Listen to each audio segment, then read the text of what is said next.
Hola, hola amigos y amigas de País Lobo, Radio Mía, Radio La Mega, Despierta FM y Radio Viva. Soy Rocío Gambra y esto es un nuevo Política Podcast día miércoles. Juan Carlos Claret, qué gusto de tenerte con nosotros.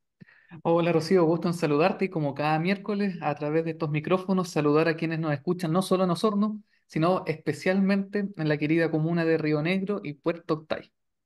Sí, esos saludos siempre nos faltaban de tu parte, yo trato de darlos aunque no estés con nosotros los días miércoles.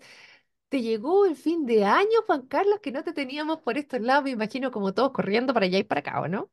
Bueno, que como abogado que me dedico al derecho penal, tú comprendes mejor que nadie que el crimen no para, así que hay harto movimiento a final de año. El crimen no para, es verdad. Oye, no, ni que me lo digas, Juan Carlos, por Dios. Mira, ¿sabes que Así el que fin hay de harto semana? movimiento.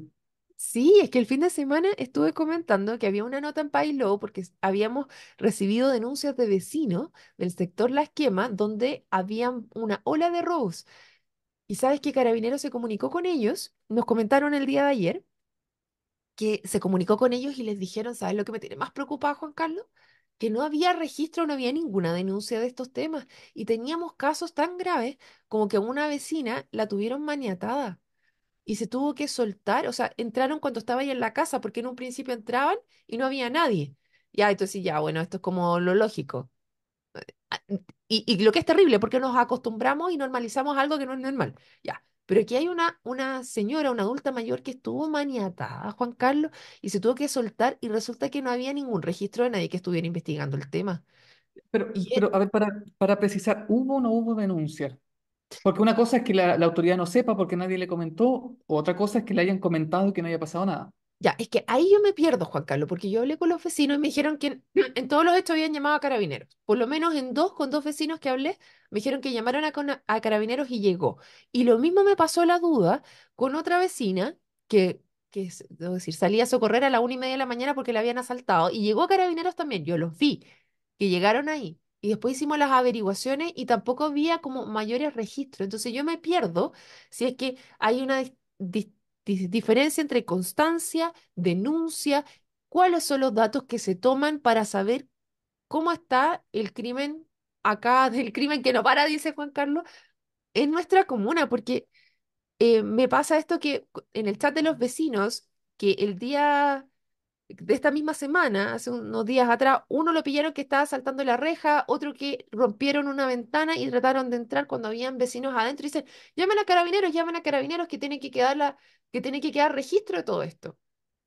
Pero si uno llama después y después que sale nuestra nota te dicen, es que sabe que nosotros no tenemos nada, yo me pierdo en que queda constancia, que hay denuncia y ahí me perdí. ¿Me puedes ayudar un poco, Juan Carlos? Porque en verdad Mira, no. para efectos prácticos, una denuncia es informar a la autoridad de que ocurre un hecho que posiblemente puede ser delito. Es decir, no es carga de quien denuncia tener la carga probatoria, digamos.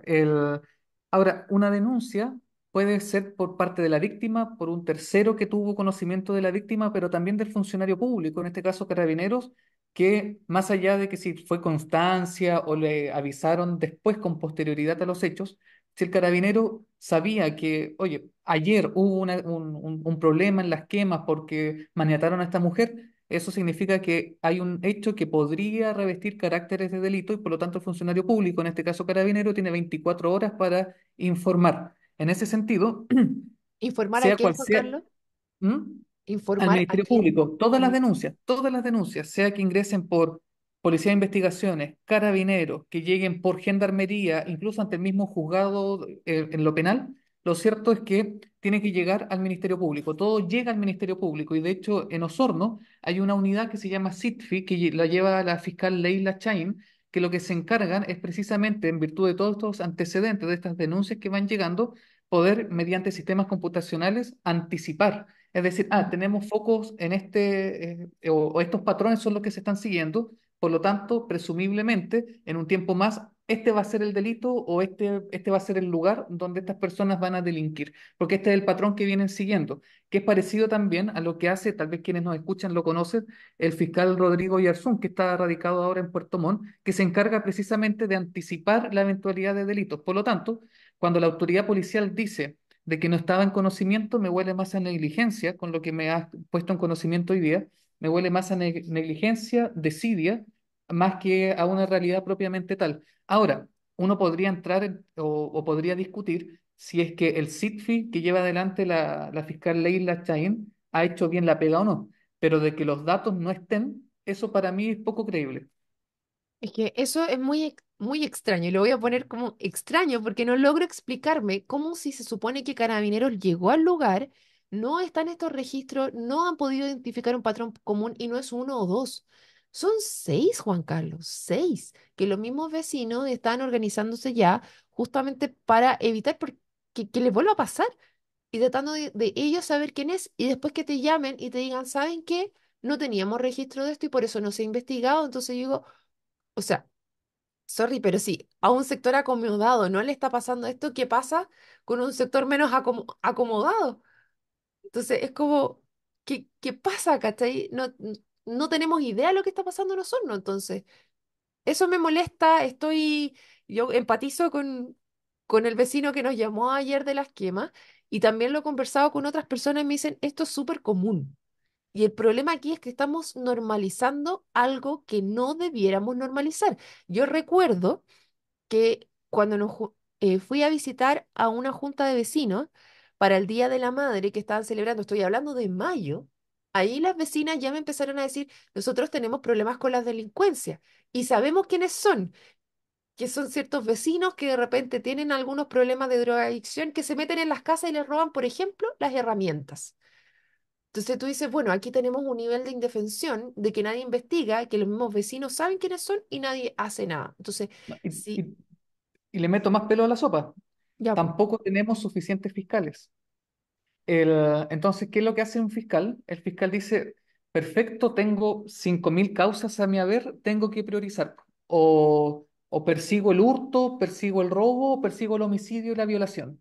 Ya, pues, Entonces, es que cuando eso, ahí me dijo un vecino que también me dijo, mira, de lo que se ve con rumor es que solamente alguien hace algo cuando hay un hecho súper grave, como cuando matan a alguien, cuando hay un homicidio, por ejemplo, o cuando hay una violación. Si no, la verdad es que no van a hacer absolutamente nada. es que ese es el problema. O sea, si tuviéramos una dotación de fiscales, por ejemplo, más amplia, podríamos estar persiguiendo delitos como estos. Entonces, ¿cuál es el problema hoy día? Que entre denuncias por maltrato en violencia intrafamiliar, que son un montón, entre un delito de amenazas, injuria y calumnia, etcétera, el sistema penal tiene que priorizar. Entonces, no es solamente un problema monocausal, que uno podría decir, mira, los carabineros que no tienen la información, sino que eso es el problema es mucho más enredado de lo que uno quisiera. El problema está que grupos como el narcotráfico o grupos organizados lo saben. Este es el principal problema. Sabe cuáles son las vulnerabilidades del sistema y sacan provecho de aquello. Claro, pues Ahora, entonces esto es como cuando te haces l- eh, una, cuando hablamos de cáncer, por ejemplo, que tienes que hacerte controles preventivos y puedes atajarlo rapidito cuando encuentras un pequeño brotito. Pero si ya después ves un tremendo tumor, no hay nada que tú puedas hacer. Entonces acá estamos viendo brotitos por todos lados, Juan Carlos, que eventualmente vamos a tener un tremendo tumor y no vamos a ser capaces de hacer nada. Ahora la pregunta es cómo se le pone el cascabel al gato, porque ¿cuáles son las atribuciones, por ejemplo, que puede tener la municipalidad al respecto? ¿Cuáles son las atribuciones que, en un sentido estricto, Mm. reposan en la delegada provincial, exgobernadora? Entonces, hay un problema también de transferencia de atribuciones por parte del gobierno central a las municipalidades. Ahí también hay un desafío importante porque la municipalidad puede apoyar en gestión, pero no es el jefe de los carabineros. Entonces, ahí hay un desafío. Claro, y en este sentido que nosotros vamos a traer un seminario, como les comentaba ayer, el día 12 de enero, estuvimos conversando con la Fundación Vecindad y justamente él nos decía que existe una desestructuración, no está todo hilado el tema de seguridad, sino que cada uno tiene distintas atribuciones que no conversan entre ellas. Por ejemplo, tienes el tema del delegado presidencial y el gobernador, que el gobernador no tiene ninguna atribución en temas de seguridad y está el delegado presidencial y esos dos no conversan. Después, cómo baja eso respecto al municipio. Y todos estos entes están actuando por separado y se producen estos tacos de información donde no están llegando. Pero si desde abajo la información no llega y tenemos un análisis real y datos reales para poder saber de qué estamos hablando, es muy difícil que tú puedas hacer algo complejo, o sea, completo, más integral y hacerte cargo de este problema multifactorial. O sea, si desde abajo no tenemos conocimiento de qué es lo que está pasando, la información que llega al delegado es nada, po. Entonces estamos mucho mejor de lo que de lo que creemos, estamos mejor de lo que realmente estamos. Entonces, ¿cómo te haces cargo de esa enfermedad? Sí, el riesgo que corremos en todo esto, sobre todo generando el diagnóstico, levantando los datos en terreno, como tú señalas, porque desde un tiempo a esta parte nos hemos acostumbrado a que la política pública en materia de seguridad se hace en virtud de la guata. Sí, Hay po. muy poca evidencia al respecto y que las autoridades tomen decisiones en base a evidencia, uno podría decir, oye, esto es lo obvio, pero es que no es obvio, porque no se toman muchas veces decisiones o políticas públicas en base a evidencia. ¿Cuál es el costo de esto? Que por más que se legisla, el problema se acrecienta y eso podría llevar a que la gente, uno, tenga una desafección con el sistema, diga, esto no sirve para nada, que es más o menos lo que ocurre cuando uno dice, no, es que Bukele, porque da lo mismo el tema de los derechos humanos, lo importante es que Bukele es eficiente en lo que hace. Y por otra parte, y es también un fenómeno que a mí me preocupa, es que la ciudadanía se empieza a armar. Y eso, cuando las personas se arman, el que retrocede es el Estado de Derecho, porque se supone que nosotros nos pusimos de acuerdo en un Estado para efectos de que nos brinde seguridad sin que nosotros tengamos que armarnos, porque la experiencia histórica nos dicta que finalmente el que termina imponiéndose es el que tiene mayor capacidad de adquirir armamento o de tener armamento más lesivo. ¿Y cuál es, por regla general, los que pueden hacer eso? O no es solamente gente acomodada, sino que es gente que está dedicada al narcotráfico, tráfico de armas, etcétera. Entonces, ahora la pregunta es, ¿de dónde salen esas armas? Bueno, ingresan clandestinamente en los puertos, en San Antonio. En San Antonio no hay escáner, hacen la vista gorda. Entonces, es un Es problema multifactorial, sistémico. Sí. ¿no? De todas maneras, y si no nos ponemos ahora ya todos juntos, que yo lo único que decía era, quiero que llegue el 18 de diciembre para que nos pongamos todos juntos a hablar de este tema. Entonces no es extraño que ya llevemos dos podcasts hablando de este tema para mí, porque es un tema que a todos nos complica, em, que si no hay una seguridad afuera, que se supone que es el rol del Estado, en realidad, ¿de qué estamos hablando? ¿Qué más se puede esperar de este grupo? Y lo que tú señalas en cuanto a acceso a armas es otra de las cosas que se ve también dentro del crimen organizado, porque finalmente es como si el Estado no me puede brindar esa seguridad, entonces ¿a quién voy a recurrir yo para sentirme seguro? Y ese quién voy a recurrir, de nuevo, al merced del crimen organizado. Porque Mm. si no, el Estado no es capaz de crear este sentido de seguridad. Entonces voy a mis vecinos. Y si no es así, es el narco. Entonces, vemos que, como te digo, Juan Carlos, yo creo que si no estamos ya metidos estamos caminando derechito para. Y no veo y me preocupó mucho que las autoridades no estén tomando las decisiones con datos reales. Porque nos vienen a decir que en realidad los delitos que se cometen han bajado, po. ¿No has visto tú que dice la ministra del Interior? No, pues si los delitos bajaron. Entonces es un tema de sensación de inseguridad. Pero es un tema de sensación si realmente la policía no tiene los registros reales de lo que está pasando, qué tan creíbles son esos datos que están pasando. Entonces yo digo, bueno, a lo mejor esto siempre fue igual. Nunca se tomaron en consideración estos delitos, por lo tanto ese sesgo ya está de antes. No es algo nuevo. Pero resulta que por lo menos yo ahora me entero de que esto y a lo mejor peco de inocente, de que esto no se sigue con un estudio posterior, porque a veces pasaba que los autos aparecían mucho tiempo después o que efectivamente te llamaban para hacer reconocimiento de algunas cosas. O sea, yo me acuerdo que cuando yo era chica, de haber tenido, no sé, unos 10 12 años, entraron a robar a la playa en La Serena, cuando estábamos de vacaciones y entraron a robar a la casa. Y recuerdo que a mi mamá la llamaron un tiempo después y le dijeron, oye, ¿sabes que encontramos ciertas pertenencias y quiero que venga a ver si es que alguna es suya? Yo recuerdo eso. Por lo tanto, digo, entonces esto no es de tan atrás, de que no se tomase en cuenta que los robos tenían que seguir cierta investigación posterior. Pero ahora no hay ninguna investigación posterior. Mira, no sé si será fatiga de material, falta de presupuesto o problema en la ejecución presupuestaria, pero los problemas que precisa son así. De hecho, yo no sé cuál será el camino de solución. Lo que sí te puedo comentar es que cada 2 meses, como miembro del Colegio de Abogados, fui mandatado para comparecer en una reunión que se hace vía telemática, que se llama Comisión de Sistema de Justicia Penal. Lo ¿Ya? convoca el Ceremi de Justicia y nos reunimos representantes de los colegios de abogados de Osorno y Puerto Montt. Nos juntamos, bueno, con el Ceremi propiamente tal, nos juntamos con el general a cargo de la 10ª zona de Carabineros, con el prefecto regional de la PDI, con el director regional de Gendarmería, nos convocamos todos los con los de Fiscalía, Defensoría Penal Pública. ¿Y cuál es el énfasis que se le hace en estas reuniones?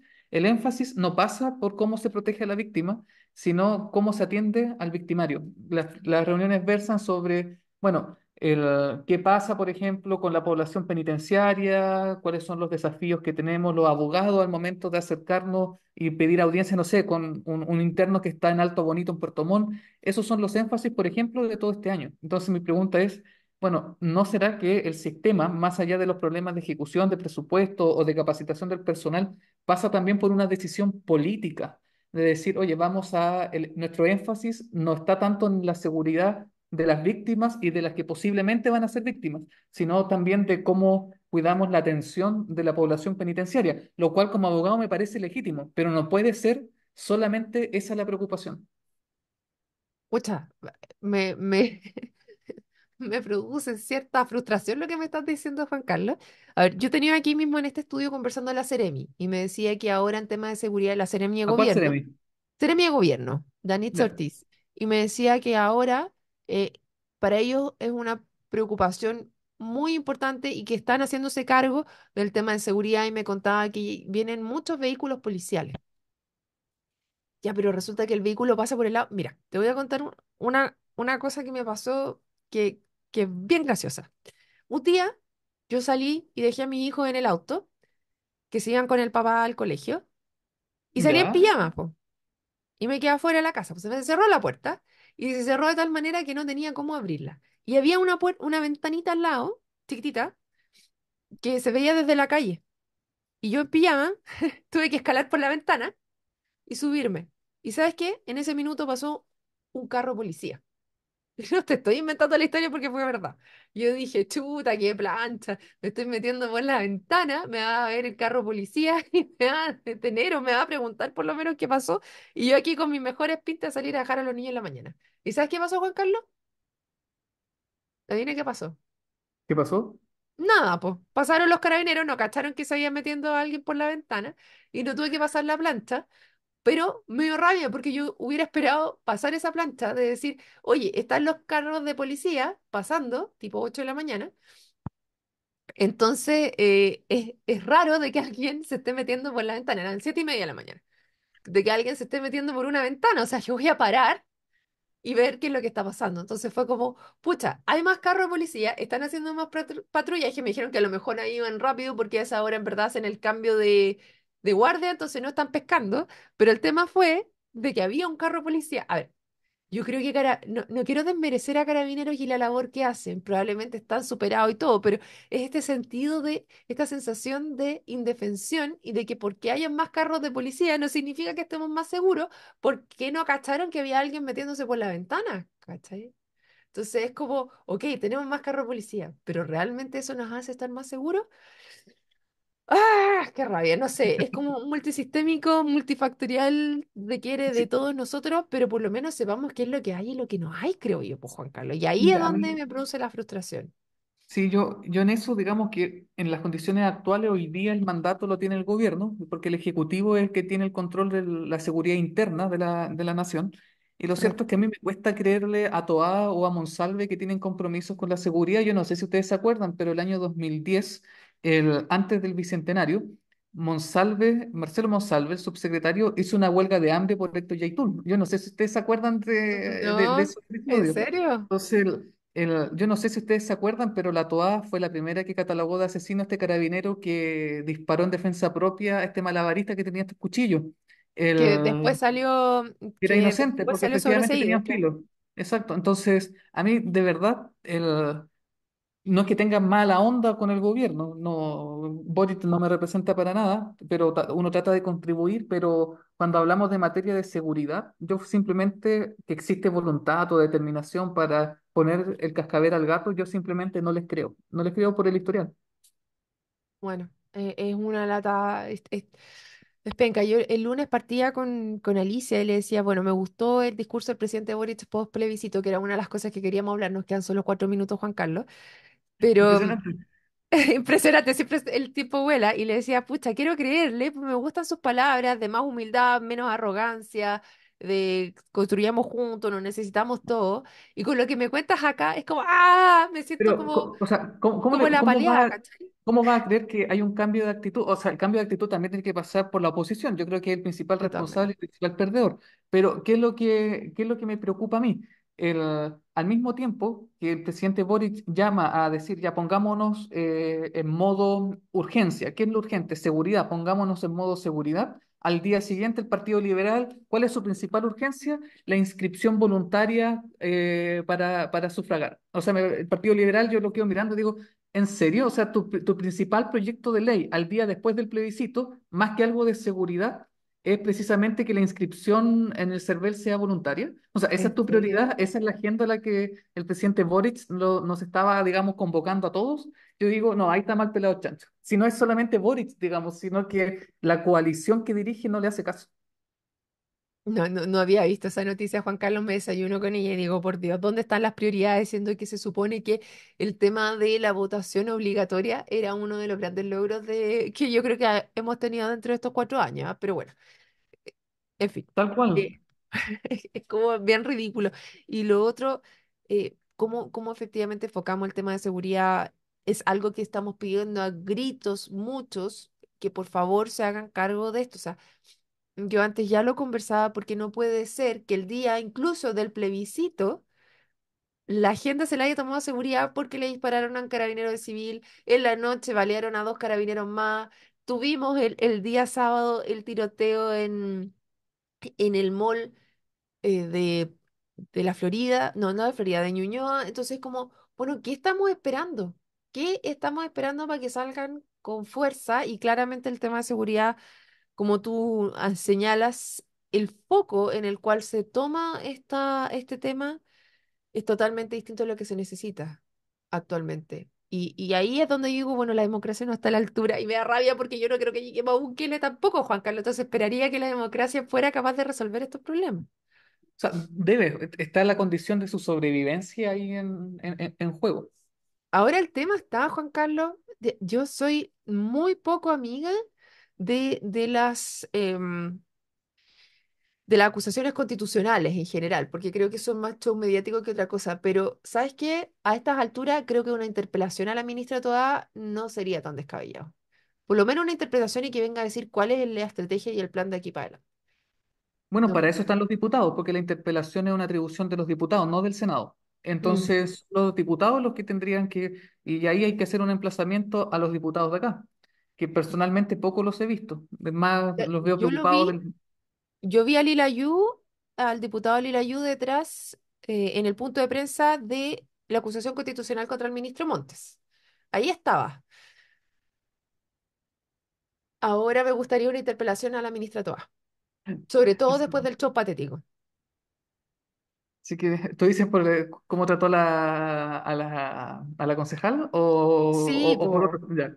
O sea, no solo cómo la trató a ella, si yo insisto, el tema no es ese, el tema es que lo que se estaba hablando era de seguridad y le diga que patético tu show. Entonces, cuando le viene a decir que en la esquina estaban asaltando a las 7 de la mañana todos los días a los vecinos, donde ese mismo día en la noche se me había olvidado, el día de las elecciones, a las 4 después de este show patético, a las 4 de la madrugada también, un niño de 12 años también fue baleado. Entonces tú Mm, dices, ¿qué? Y dicen, los vamos a perseguir. ¿Y dónde? ¿Los van a ir a buscar a Bolivia? Porque resulta que en Bolivia sí pusieron sus caras en todos lados y aquí en Chile no. Entonces se arrancaron para Bolivia y el que le disparó al carabinero tampoco está. Tampoco tenemos idea dónde está pasando. Entonces este cabro que balearon, los vamos a perseguir y van a ser culpables. ¿De qué? Si no hay ninguno todavía tras la reja, entonces como ya, pues córtenla, de verdad, córtenla. Y se nos fue el tiempo, Juan Carlos, ¿viste? Pucha. Oye, sí, debemos hacer programas de conversación más extensos. Así. Yo creo que sí, no sé si nuestros auditores nos van a seguir, pero sin lugar a duda nos vamos a seguir conversando como siempre, Juan Carlos. Cada Te miércoles. agradezco toda la información que nos trajiste porque yo venía bien atorada con el tema de los vecinos que no se sabía qué había pasado. Así que muchas gracias por esas aclaraciones y a todos los que se sumaron los dejamos invitados para mañana a otro programa a otro episodio del Política Podcast. Muchas gracias, Juan Carlos. Chao, chao. Chau, chau.